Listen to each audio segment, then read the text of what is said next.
Chapter 12. The Trees Are Healers. Her father spoke slower now. Someone among us must go and meet with these people. One of us must convince them to come and meet with Harry. Only Harry can open their eyes. He looked back at Grandmother Elder. Who? Grandmother Elder asked. Who will go and speak to these humans? She looked from cat to cat until she brought her eyes to Stella. Stella looked around. No one stepped forward. Of course not, she thought. This was her mission. She was born to do this. She and Harry were bonded from the moment she opened her eyes. Her life was like a branch of another tree growing entwined into his branch. They were now one branch, one life. If there was a purpose for her birth, this was it. Everything she had ever known had brought her to this moment. She suddenly stood up and heard her voice speak before she could think through what she was going to say next. I will go and meet with these city people. Her father turned in the beam of sunlight and looked at her. He smiled and slowly nodded his head in agreement. She looked around the circle of elders. Everyone in the council was also nodding. In that moment, her thoughts began to realize what she had just said. Then unspoken thoughts sprung up everywhere. She observed them like sparks of lightning striking the canyon from the dark clouds in the sky. How can I change these strange people? I have never seen these people. Her mind went into orbit then.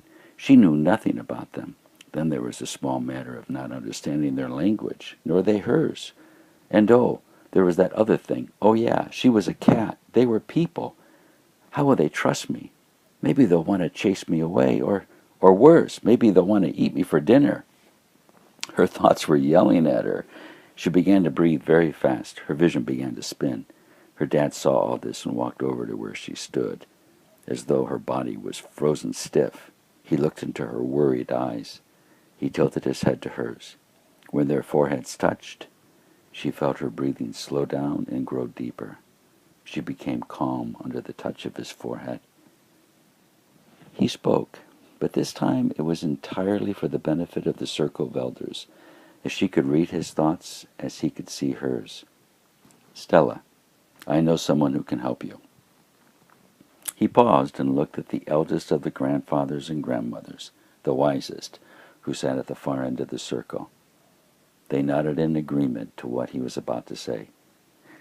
This one who can tell you how to accomplish this task, she is a human. She is a woman who is a friend to the trees and the cats. She lives near the people who want to cut Harry down. She will know what to do. Go visit her. Ask her for her counsel. When Stella asked who this person was and how she could help, her father simply said that the woman would tell her everything. Then he said, take the river till it ends as it travels toward the setting sun. Then go north toward the mountains for half a day. You will find the woman's home in the forest grove of oaks.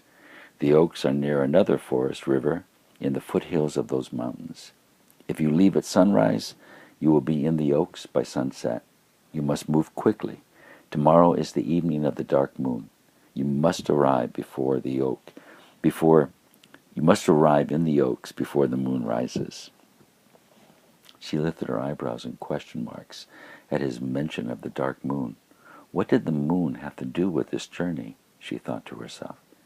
She was about to ask when he said, you will need to travel fast at first morning light. First, you will need to rest for the long journey.